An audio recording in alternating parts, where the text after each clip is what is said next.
Hey guys, welcome back to the channel.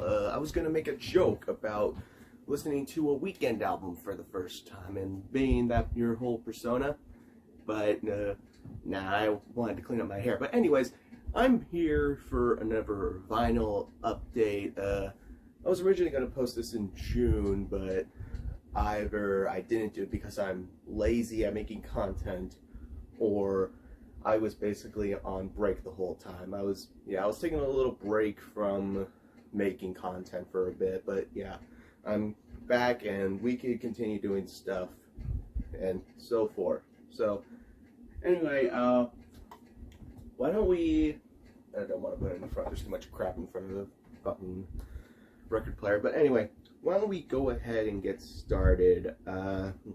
Now, I'm gonna grab the first album that I got from this bag that I have right here. First, I figured we get started with a project that would go closer to every autophiliac's heart, an MF Doom album, but this isn't just your typical MF Doom album. It's actually a collab project that he did with Czarface, if I'm reading that correctly. But yeah, so for people who don't know MF Doom, get a life. It's your favorite rapper's favorite rapper. And Czarface, if I'm being honest, I thought Czarface was just a person, but no, I googled it. It's actually an underground hip-hop duo by two guys that were started by Wu-Tang Clan's very own Inspectadec. But yeah, we seem to have like a whole bunch of stuff in here, especially features from Open Mike Eagle, Vinny Paz, and Kendra Morris. Now, your exterior to the vinyl itself actually looks very creative. Kind of looks like something out of a graphic novel, which is basically what MF's whole persona really is. But I will say they don't really add any creativity here on the vinyl as well. But hey, if you ever want to get a good tattoo idea, just take this face. And yeah, we really don't have much. It's just your typical project. I really wanted to see if they had like any of his most popular albums, but they didn't. Usually when the record store I go to like post videos about their latest vinyl, it's always gone like immediately. So I'd say we get ahead and get started.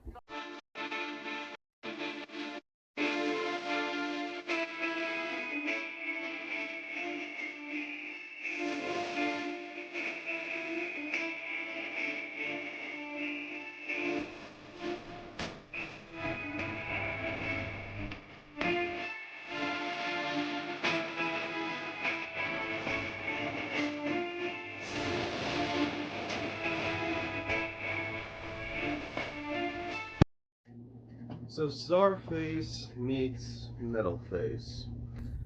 So I feel like I should get started by saying you could definitely sense the cheapness here. Like most of the album tends to be like a load of interludes, and a lot of the production tends to feel like old MF Doom beat takeaways. But hey, I will say this album does tend to be pretty solid. MF Doom and Czarface really do tend to give out great performances, but it feels like at the last couple of tracks from let me see if I remember which side it has.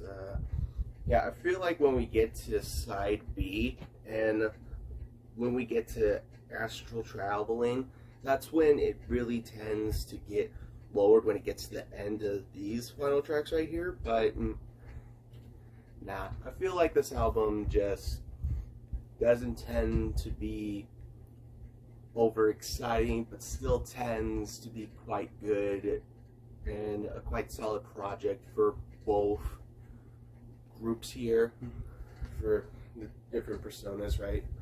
So in fairness, I think this album should just get a straight up 7 out of 10, and we could just move on to the next thing. Now, this album I didn't get at the place I usually got it. I got it when I was having my little break. I went to this nice little bookstore. That was it was a bookstore that had like books on the main floor, but in the basement, that's where they kept like graphic novels and records. I'm pretty sure if you looked at my Snap when I was on break, you would definitely see. But yeah, I figured it was appropriate to get this album, Rex Orange County's Who Cares, to basically move things along. Now, I will say, for an album that only has one feature, which is Tyler the Creator, I feel like this album really should have been filled with a couple of features, you know, because I feel like we are at that point where some artists need to go with some more help because they get to the point and not understand, you know, how to really grow as an artist a lot more. But hey, we actually got a great exterior with this. We got a bunch of dogs. We got some great outbursted fonts based on the touch that you feel from both sides, and we got I don't know why they thought this was a great idea for a picture. The dog is literally going to take a piss on the carpet, and I'm really trying to make sure you don't get a light in the way. Okay. And for an album that literally sounds like an album cover that's literally feels a bit lazy, like they only have one whole slot for this basic credits and sides of the album, while it manages to be a big ass poster. But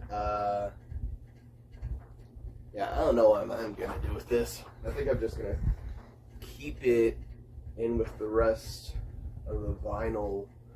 But I was testing this out the other day. Every time I would put it on my now playing thing, which I've had for like a couple of videos now, it manages to keep falling off because it's hot as hell. I have a fan on full blast in my room, and it just keeps falling.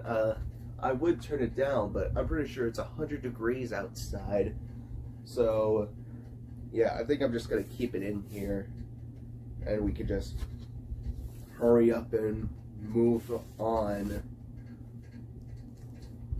with this. I was literally an hour ago, I was trying to understand what this said on this side, because I know on this side it says Rex Orange County, but on this side I couldn't tell what it said, but it literally says Who Cares. I'm blind as a motherfucker. So yeah, same typical black pressing, but hey, you get dogs again. So why don't I just stop us real quick and we could go ahead and see who, you know, who actually cares.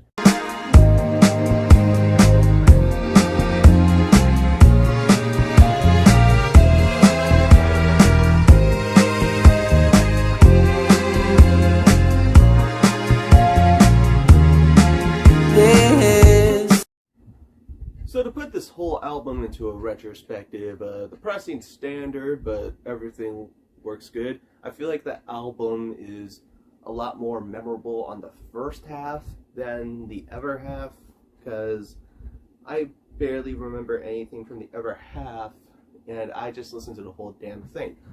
Also, this isn't the first time that I had to do a little speed, they call it a hyperlapse on my Android, but I feel like on Apple they call it a different name, like fast motion or something.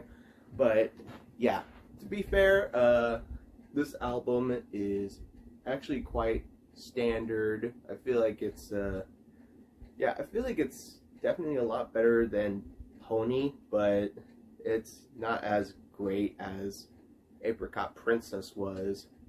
And to be clear on the exterior of this album, like the whole show off, this thing fucking sucks. I mean, I literally had to keep re-recording the hyperlapse on this video, and it keeps falling off the damn thing. Like I said, I have this thing on full blast. It's 100 degrees outside. What do you expect me to do? I'm broke. I can't afford a fan for myself to just be standing on the other side of this room and just buffering it all over my face. No, I have to deal with this, and basically I wish I never bought this damn thing in the first place. And I totally regret it, but the album itself, it's not that bad. I'm just going to give it a rate of 6.2 out of 10. But for this whole album itself, I give it a goddamn 1 out of 10, because even though it sucks, it's a bit creative at times. So why don't I just go ahead and move on to the final album here. This one you probably were expecting from the beginning of this video, but hey, we're finally here. We finally got the pressing that we waited 2 months for. Call Me If You Get Lost. Now, I will admit, this is actually very clever. I love how this side... Wait, is that always like that? Oh. There's a... I don't have no idea what... That's not my hair. I feel like it's a dog hair, but... How did dog hair get in there? I don't know. But anyway, yeah, I love the whole exterior of the album. It's kind of fun. Yeah, it's basically your simple black vinyl pressing, but at least you get the fun little suitcases on each side, so you can't literally forget. Oh yeah. When I first got this, I didn't know it actually came with its own little poster, and with a fun little details on the other side, basically all the credits and stuff. I feel like I could hang this better than the shitty Rex Orange County one, but I feel like it does have to stay inside, because that's pretty much what it's all used up for. But yeah, why don't we go ahead and just get started with this, if I can get this back. Okay, so why don't we just go ahead and get started for Call Me If You Get Lost. The sun beaming. Y'all ready? Ayo, DJ the fuck. it's T baby. I don't think you're ready. Wolf Haley, Bunny Hop. I must say, Yo. I'm glad you found your way here. Yeah, cookie crumbs in the rolls, jet fuels in their vests, swim trunks in the trunk, Geneva water the best. The passport looking thick, the afro need a pick. My skin soak up the sun, ain't shaking hands with you bums. Bunny Hopper. So yeah, I'd say that was definitely good. I feel like it's great, but it's not like overpowering. It's not Igor, but hey, at least he got a Grammy for winning an album that was an actual rap album, those racist cuts. Anyway, so yeah, all the features are promising, all the beats are definitely fun. I feel like, God, if I could recall the skits, oh wait, that's right, I got a paper in here that I'm probably not gonna, probably might hang, but you know, that's probably just in case. But anyway, yeah, I feel like the Mama Talks is probably, yeah, I feel like Mama Talks and Bless seem to be the most non-challenging songs on here. I mean, they're basically little skits and interludes, but yeah, everyone recalls Mama Talks being like the main teaser for this album, but hey, we got all the time in the world. We got all these great songs. Sir Baudelaire was definitely great. Corso, Lemonhead. Basically, this whole album manages to overplay itself, but always manages to always, like, beat itself after the next. I'm not talking about my meat kitten, but yeah, every song tends to be memorable, but it does, but based on the whole message of this album, we all know that the album's not about actually calling Tyler to get because you're lost. It's all about getting lost with Tyler. You want someone to travel with him, be with him. Just because he has his friends doesn't mean he wants to. I hate it when this happens. So yeah, if I were to sum this whole album up and make this my whole persona for the rest of the month, maybe yearly, until the next album comes out, I'd give this album a solid 8.3 out of 10. And before I end this video, I want to say it's not really the album's fault that they keep falling. It's mainly that most of the albums I have are in a shelf in a corner in my closet and literally get to be hamaged together. That way they be flattened out so we can stand on the thing itself. But I mostly blame the weather for fucking me up constantly, that I have to put my fan on full blast and everything just falls out. This thing already has a damn bump on the side of here, but yeah, so anyway, if you enjoyed the shitty content I make sure you press a like. If you want to see future content, just hit that subscribe button like your Will Smith and Chris Rock. Just beat it hard with a big ass slap. And then you want to tell me what albums I should review next for the next vinyl update. All you gotta do is just comment down below, say whatever. So yeah,